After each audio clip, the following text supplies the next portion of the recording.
కనీసం 100 మందిలో ఒక్కడన్నా మారకపోతాడు. ఒక్కడు తాత గట్లే చేసిండు, మనవాడికి అట్లే చేస్తున్నాడు, ఆలోచన గట్లే చేసిండు. కులం అనేది వృత్తిపరంగా కాదు, కోరుకుంటుంది.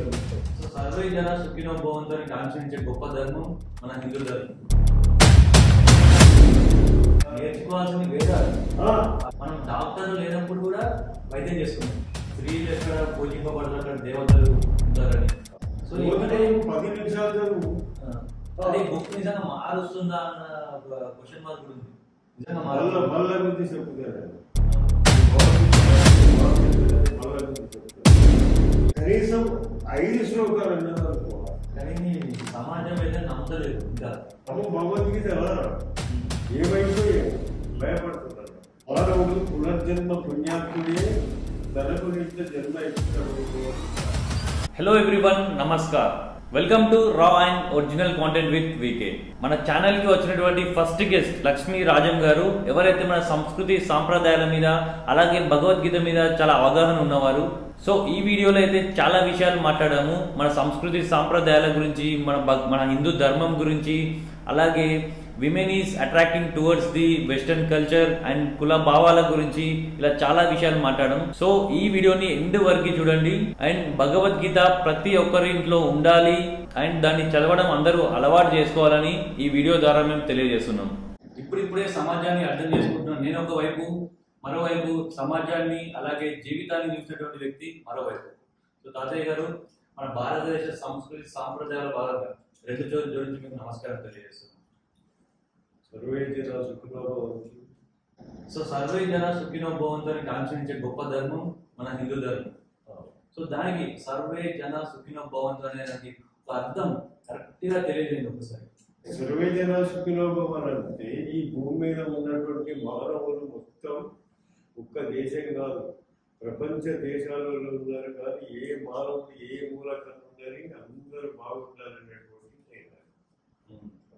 ఒక్క దేశం కాదు, సర్వ దేశములు మొత్తం. సో మన సంస్కృతి సాంప్రదాయాల గురించి చూసుకుంటే, సో మీరు ఉన్నటువంటి జనరేషన్ అప్పట్లో, అంటే మీరు 1990, 50 అప్పటి నుంచి ఇప్పటి వరకు, అంటే మన సాంప్రదాయాలు కానీ మన సంస్కృతులు బాగా మారిపోయాయి. సో దానికి ఏ విధంగా చూస్తున్నారు మరి? అయితే దీన్ని మార్చాలంటే మనిషికి ఒక గుణం కావాలి. గుణం అనేది ఈ జన్మ నుంచి అర్థలేదు. అది సనాతనం నుంచి జన్మ నుంచి భగవద్గీతలో ఇక్కడి మొత్తానికి కంప్లీట్ గా మానవుడికి పునర్జన్మ నుంచే ఈ గుణం అనేది స్టార్ట్ అవుతుంది. ఈ గుణం నుంచే మానవుడు జీవిస్తున్నాడు ఈ భూమిగా. ఆ పద్ధతి ప్రకారంగా ఎప్పుడు గుణాన్ని మార్చుకుంటాడో మనిషి అప్పుడు జీవితంలో కూడా బాగుపడే ప్రసక్తి ఉండాలి. ఒకవేళ మార్చుకోలేడనుకో తన జీవితం అంతా వేస్ట్ అయ్యింది. మార్చుకుంటేనే లెక్క, మార్చుకోకపోతే వేస్ట్ అయ్యింది. సో హిందూ అనే పదం అంటే నేను చూసిన వారికి కొంతమంది అసలు హిందూ కాదు, సింధు అంటారు. సింధు నది ఉండేదా పక్క సింధు అని హిందూ అయింది. సో ఇంకొంతమంది ఏమో అసలు అది మతమే కాదు, హిందూ అనేది ఒక సనాతన ధర్మం, ఒక జీవన విధానం అనేది కొంతమంది. సో ఏ విధంగా చూస్తున్నాను? ఇప్పుడు హిందూ ధర్మము అంటే ఒక్క హిందూ ధర్మంలో కూడా అన్ని అర్థాలు ఉన్నాయి. అన్ని మతాలకు పరిగెత్తే పద్ధతి పొద్దున లేచినప్పటి నుంచి తులసి చెట్టుకి నీళ్లు వచ్చినప్పుడు స్టార్ట్ అవుతుంది మన ధర్మం అనేది. ధర్మం అనేది ఎట్లుంటుందంటే ఇతరులకు హాని చేయకుండా మానవుడు జీవించే పద్ధతి అన్నమాట ధర్మం అంటే. అట్లాంటి జీవితం అన్నట్టు మంచిది. అట్లాంటి జీవితాన్ని అర్థం చేసుకోకుండానే తన ఇష్టం వచ్చిన ప్రకారంగా నడుస్తుంటారు. అది తెలుసుకోకపోవడమే బాగా పొరపాటు. సో కులాల గురించి చూసుకుంటే, కులాలను ప్రమోట్ చేసినంత మన ధర్మాన్ని కానీ మన భగవద్గీతని ప్రమోట్ చేయలేకపోతుంది. సో కులం అనేది చాలా ఇంపాక్ట్ చూపిస్తుంది సమాజం మీద. సో ఆ కుల భావన అనేది తగ్గితే మంచిదా లేదా? ఇప్పుడు ఈ కులాలు అనేవి ఇప్పుడు బాగా పెంచున్నాయి. పాతకాలం కదా, ఇప్పుడు బాగా పెంచున్నాయి. ఎందుకంటే మేము 2000 నాడు ఆడపిల్లలు ఎంత కట్టాల పాలైపోయిందో చెప్పలేదు. ఈ మగపిల్లల కొరకు లేకుండా కొరకు అంత ఇబ్బంది పాలైపోయింది. ఆడపిల్లలు అంటే వాళ్ళని దేగిన మనసు లేడు. ఇప్పుడు ఆడి పిల్లలంటే ఎక్కడ ఉంది అని లెక్కుతున్నాడు మనం ఆనాడే లెక్క పెట్టినాము. ఇది 15-20 సంవత్సరాల వరకు మొగోళ్ళకి వచ్చినటువంటి ఇప్పుడు ఆడవాళ్ళు ఈ రవ్వలో ఇబ్బంది పడుతుంది కదా, ఆడపిల్లల వాళ్ళందరూ ఆనాటికి మొగోళ్ళు ఇబ్బంది పడతారు అని అప్పుడే అర్థం చేసినట్టు 25 ఏళ్ళనే లెక్క పెట్టినట్టు బరాబర్ వచ్చింది. ఇప్పుడు ఖచ్చితంగా చేసింది. సో యాక్చువల్గా నా అనుభవం అంటే తెలిసిన వరకు కులం అనేది అప్పట్లో వృత్తిపరంగా పుట్టుకొచ్చింది. వృత్తి ఎవరు ఏ పని చేస్తే అంతే వృత్తిపరంగా. సో ఇప్పుడు అట్లా ఏం లేదు, అన్ని పనులు అన్ని కులాలు అన్ని వర్గాలు అందరూ చేసుకుంటారు. అంటే ఇంకొకటి కులం అనేది వృత్తిపరంగా కాదు, ఇంకోటి గురించి లభిస్తాం. ఏముంది అని అంటే మనిషి యొక్క గుణమును బట్టి ఈ కులాలను ఎంచేసింది. మనిషి నాలుగు చేసేది, 4 కులాలు చేసేది. బ్రహ్మ, వైశ్య, క్షత్రియ, శూద్ర, ఈ 4 కులాలను వచ్చేసింది. 4 కులాలు ఎందుకు పనిచేసిందంటే మనం మంచి మనుషులను వాడు డిక్షన్స్ చేస్తున్నారు అన్నమాట. మనం మంచి మనుషులను మనం ఉంటాం, మనం ఉంటే వాడు చెడ్డవాడు ఏం చేస్తుందంటే మనం డిక్షన్స్ చేస్తున్నారు అన్నమాట. చెప్తే వీరి జాతి వేరు, వారి జాతి వేరు, వీరి జాతి వేరు, వీరి జాతి 4 ప్రకారాలు చేసేసింది. 4 ప్రకారాలు. క్షత్రియ జాతి అంటే ఎవరు విశాఖంగా ఉంటుండో అంటే క్షత్రియ జాతి కంటే కులాలు ఏం లేవన్నా ఎప్పుడైనా క్షత్రియంగా మాట్లాడచ్చు, రాజకీయంగా మాట్లాడచ్చు, అన్ని జాతుల అటువంటి కులం ఉన్నవాడు 7 దొరలు వాళ్ళందరూ ఆపద ప్రకారంగా క్షత్రియ భాష ప్రకారంగా నచ్చుతున్నారు. రెండో మూడోది ఎట్లుందంటే వయసులో ఏం చేస్తుందంటే వాళ్ళ దగ్గర చాలా సనాతన నుంచి కూడా భక్తి పరంగానే వస్తున్నట్టు. కోమట్లు కానీ బ్రాహ్మణులు కానీ రెండు అట్లనే వస్తుంది అన్నట్టు. బ్రాహ్మణుడు ఇట్లయినా, క్షత్రియుడు ఇట్లయినా, వయసుడు ఇట్లయినా, మిగిలిన ఒకటి సూత్రుడు. ఇంక ఏం మనసులో పడుతుంది జీవితం. ఏం చేసుకుని బతకాలి, ఎట్లా చేసుకుని బతకాలి, ఈ భూమి మీద వచ్చే బతుకు ఎట్లా అనేది తెలుస్తలేదు. సూత్రుడిని కష్టం తెలుస్తుంది. అయితే కట్టబోయాలి, లేకపోతే సిగ్నల్ చదువుకోవాలి. సిగ్నల్ చదువుకున్నా ఏమవుతుంది, మెరుగుగాడైనా ఏం రాదు.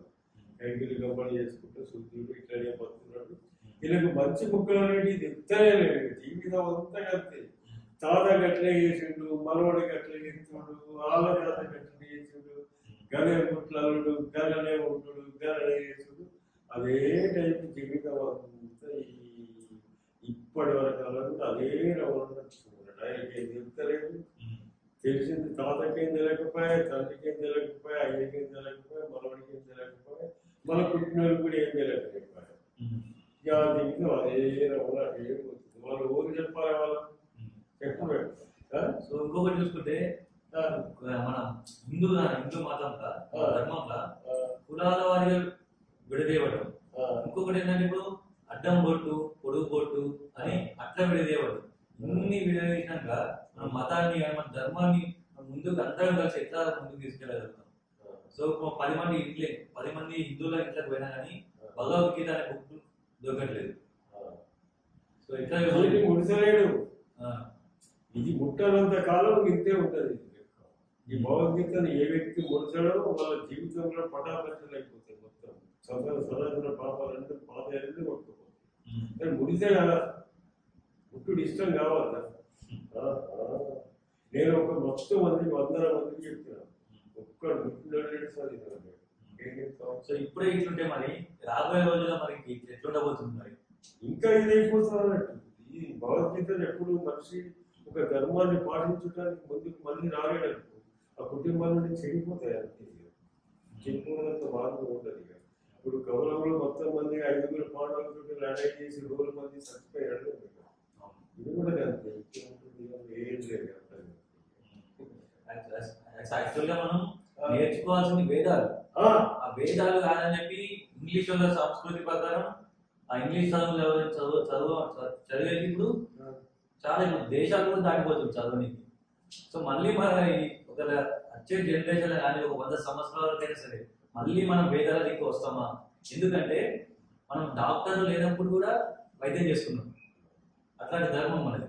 మనం ఒక భారతదేశం ఒక గొప్ప స్థానం ఉందంటే అందులోనే. ఇంజనీర్లు లేకపోయినా కానీ మనం అంతకంటే గొప్ప శిల్పాలని చెప్పుకున్నాం. సో అవన్నీ ఇవన్నీ మన భారతదేశంలో ఉన్నాయి ఇప్పుడు ఎప్పటి నుంచో. అవి కాదని చెప్పి మన కొత్త ఇంగ్లీష్ చదువులు చదివి అవన్నీ మనం నేర్చుకుంటున్నాం. కానీ మన దేశం ఉన్నాయి అవన్నీ పురాతనంగా. అయితే ఇంగ్లీషు వైద్యం ఎట్లా ఉంది అంటే ఇప్పటి మందం దాని రియాక్షన్ చూపుతుంది. అయితే ఇవాళ మందిస్తే వారం రోజులు పనిచేసేది ఇప్పుడు వరకు రాదు కదా. ఎమర్జెన్సీ కేసుకు వరకు రాదు. ఇంగ్లీష్ వాడు ఏం చేసేటంటే వాడు బరాబర్ దానికి సరైన సూపు పెట్టి యాంటీబయాటిక్ పెట్టిండు. యాంటీబయాటిక్ ఏం చేస్తుంది అంటే ఇవాళ నువ్వు జీవితంలో తర్వాత జీవితం చెడిపోని ఏమన్నా కాదు, అది అంత అవసరం లేదు. ఇప్పుడు యాంటీబయాటిక్ పెట్టేటం కన్నా ఎందుకు తొందరగా యాక్షన్ అవుతుంది, తొందరగా మనిషి మంచిగా అయిపోతున్నాడు. దాని యాక్షన్ వాళ్ళకి దాదాపు 30-40 సంవత్సరాల నాటి చూపిస్తారు. ఇవాళ మంది వేసుకుంటే అది 30 ఏళ్ళ దాకా చూపిస్తారు. అప్పటి వరకు చెడిపోతాడు. ఆనాడికి అత్తే రోగానికి నువ్వు ఏం గుర్తుపడుతుంది అంటే ఫలానా మొదలతో నాకు ఇట్లా జరిగిందని గుర్తుపడతావా? ఇప్పుడు మనం మహిళల గురించి మాట్లాడుకుంటే మన భారతదేశ సంస్కృతిగా స్త్రీ అనే పదానికి గొప్ప పదం అంటే గొప్ప స్థానం ఉంది. స్త్రీలు ఎక్కడ పూజింపబడతారు అక్కడ దేవతలు ఉంటారని, స్త్రీ లేనిది సృష్టి లేదు అని. సో అట్లాంటి గొప్ప సంస్కృతి మన భారతదేశం సంస్కృతి. సో అట్లాంటి స్త్రీలు ఇవాళ చదువు అనో లేకపోతే ఉద్యోగం అనో హైదరాబాద్ లాంటి పెద్ద పెద్ద సిటీలకు పోతుంది. పోయి మన సాంప్రదాయాలు కాదని చెప్పి ఇంగ్లీష్ వాళ్ళ సాంప్రదాయాలు వెస్టర్న్ కల్చర్ కి అలవాటు పడిపోతున్నారు. గుణం ఎప్పుడు మానవుడికి ఉండదు, వారి జీవితం బతకలేకపోతున్నారు. ఎక్కడ దానికి కరెక్ట్ ఉండదు. మంచి గుణం ఎప్పుడు మంచిగా ఉంటుందో అప్పుడే వారి జీవితం బాగుంటుంది. ఆ గుణం ఎప్పుడు వాళ్ళకి రాదు. ఒక్కొక్కరికి 90 సంవత్సరాలు ఎరుగుతున్నారు రాదు, బతికిన రోజులు కూడా గుణం రాదు. ఎట్లా ఇంకొక వైపు పెళ్లిళ్ళ గురించి మాట్లాడుకుంటే ఒకప్పుడు ఎవరికి తోచినంత వాళ్ళు పెళ్లి చేసుకుంటారు. వాళ్ళు 10,000 అయితే 10,000 చేసుకుంటారు, 50,000 అయితే 50,000, ₹1,00,000 అయితే ₹1,00,000 చేసుకుంటారు. కానీ ఈ రోజుల్లో ఏమైపోయిందంటే లక్షలు, ఎన్నో లక్షలు లెక్కలేదు వాళ్ళు చేసుకుంటారు పెళ్లి. సో లేని వాళ్ళు కూడా ఏం చేస్తున్నారంటే అప్పు తీసుకొచ్చి మరి వాళ్ళ లెవెల్లోనే మనం చేయాలి పెళ్లి, లేకపోతే ఎట్లా చూస్తారో మనం జనం అన్నంత మైండ్ సెట్ పోతుంది ఈ రోజులలో. దాన్ని ఏ విధంగా చూస్తున్నారు మరి? అది వాళ్ళే అర్థం చేసుకోవాలి. ఇప్పుడు నా దగ్గర డబ్బు లేదు, నా పక్కోడు పెద్ద పెళ్లి చేసేందుకు మరి నేను ఆలవాళ్ళు చెప్తే నన్ను జనంలో కూడా నన్ను లోకం ఏమనుకుంటుంది అని అప్పు తీసుకొస్తాడు, లగ్నం చేస్తాడు, ఇల్లు అమ్ముకుంటుండే. ఉన్నవాడికి పర్వాలేదు, లేనివాడు ఇల్లు అమ్ముకుంటుండే. అంతే, ఇల్లు అమ్ముకుంటే రేగిపోతుంది. అంత అవసరం ఏముంది? అవసరం లేదు. ఆయన మైండ్ అట్లా లేదు కదా. ఈ 10 మంది చూసి నాకు అవసరం లేదు, 10 మంది ఏ మంది అనుకోని అంటే గుండెదైనా కావాలి, 10 మందిని తట్టుకునే కెపాసిటీ కూడా కావాలి కదా. 10 మందిని తట్టుకునే కెపాసిటీ లేని వాడు ఏం చేస్తాడు? ఇట్లానే నష్టపోతాడు, ఇట్లా అనుకుంటాడు, బెజార్ అయిపోతాడు మనిషి. దాని గురించి ఈ మనిషికి ఒక బుద్ధి అనేది కరెక్ట్ గా మంచి బుద్ధి అనేది వచ్చిందనుకో, ఇబ్బందితోటి నాకేందయ్యా, నా వీళ్ళని బట్టి నేను నడుపుతాను, నా వీళ్ళని నేను చేసుకుంటాను అని బుద్ధి లేని వాడు ఏం చేస్తాడు? ఉన్నదనుకుంటే బెజార్ అయిపోయి అయితే రోగాల పాలే చచ్చిపోతాడు. మనిషి యొక్క గుణము లోపలి ఇష్టం ఉంది. ఈ గుణం ఒక్కటి ఖరాబ్ ఉండటం వల్ల ఎంతమంది ప్రజలు చనిపోతున్నారు, ఎంతమంది అలగలైపోతున్నారు, ఎందరో బేకారైపోతున్నారు. మరి ఇప్పుడు ఈ గుణం ఎట్లా మార్చాలని ఏం కదా? మనం మార్చాలంటే మార్చలేం కదా. ఎవరికి చెప్పినాడో మస్తు మందికి చెప్పినాడు ఇట్లుంది కథ, ఈ గుణాలతో ఇట్లుంది అంటే వాడి మైండ్కి సెట్ అవుతుంది కదా. ఈ భగవద్గీత ఉంటే సెట్ అవ్వదు, అది లేదు కదా. నిజంగా ఈ బుక్కులో ఇవన్నీ ఉంటే అనుకుంటారు. బుక్కులు ఏముంది మన దగ్గర ఉండాలి అని ఉంటే, అంటే మనం ఎట్లా అంటే చదువు ఉంది, చదవాలి, ఉద్యోగం చేసుకోవాలి. సో 10 నిమిషాలు చదువు. అదే బుక్ నిజంగా మారుస్తుందా అన్న క్వశ్చన్ మార్క్ కూడా ఉంది. నిజంగా మళ్ళా బుద్ధి చెప్తున్నారు. ఈ భగవద్గీత మనిషిని మార్చేస్తాడని మళ్ళా బుద్ధి చెప్తున్నారు. 24 ఏ బాధ లేకుండా ఎంత ఆనందంగా బతుకుతాడంటే అంత. ఇప్పుడు మనం మీతో మాట్లాడే పద్ధతి అంతా ఇళ్ళకెళ్ళే మనకు మన బయటకి ఎక్కేసేసి 24 సంవత్సరాలు ఉన్నది నడవడం. మరి సమాజానికి కానీ యువతకి మరి ఈ బుక్ మీద వాళ్ళకి ఇంట్రెస్ట్ రావాలన్నా వాళ్ళకి బుక్ వైపు చూడాలన్నా మరి ఏ విధంగా వాళ్ళు ఎట్లా స్టార్ట్ చేయాలి? కొన్ని కష్టములు అనేవి మనిషికి రావాలి. వచ్చినప్పుడు నా జీవితం ఎట్లా, నా జీవితం ఎట్లా అనేటువంటి సందేశం వచ్చినప్పుడు ఈ పదము ఆ వ్యక్తికి మైండ్లోకి ఎక్కిందనుకో ఆటోమేటిక్గా స్టార్ట్ అవుతుంది. జీవితం ఇట్లా మారుతుందట, నేను చూపుతా అని ముందుకు పోతాడు. ఇక అటువంటి అంత వైభవం ఉన్నాడు, ఎందుకు ముందుకు పోడు కానీ కష్టం వెళ్ళకపోయి ముందుకు ఎట్లా ముందుకు పోడు. కష్టం అనేది భగవంతుడు అందుకే పెట్టాడు. గుణం సెట్ అవుతుంది, కష్టం రాదు. కానీ సమాజం అయితే నమ్ముతలేదు, ఇంకా భగవద్గీత ఏమైందో ఏమో భయపడుతున్నారు. ఎట్లా మరి స్వాధ్యాయ ఇప్పుడు చెప్తున్నది, స్వాధ్యాయ పెరిగింది,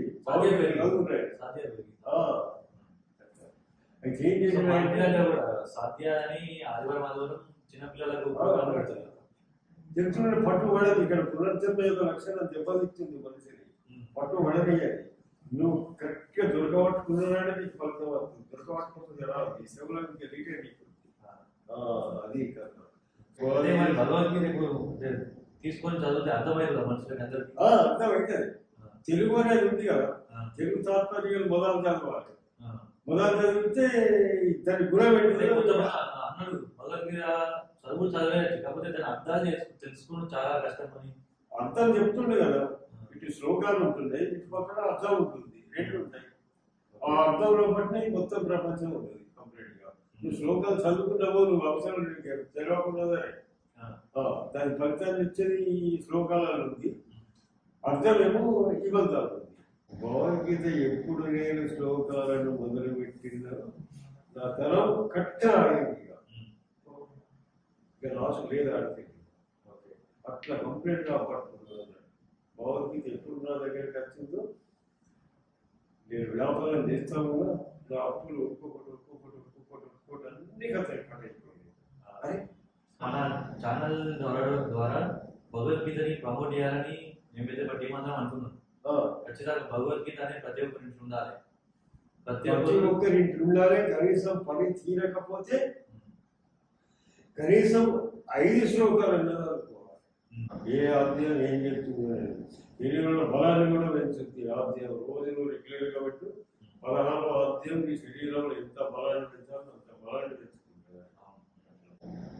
సో ఖచ్చితంగా మీకు ఇంకేమైనా ఆలోచనలు ఉంటే, అంటే ఏమైనా మీకు ఆలోచన ఉంటుంటే ఇంకా ఫ్యూచర్ కూడా మీకు ఆలోచనలు వస్తే ఖచ్చితంగా మా ఛానల్ పీపుల్ స్టాక్ అనే యూట్యూబ్ ఛానల్ మా టీం మొత్తం రెడీ ఉంటుంది. సో కలిసి చేద్దాం ఏదైనా. ధన్యవాదాలు.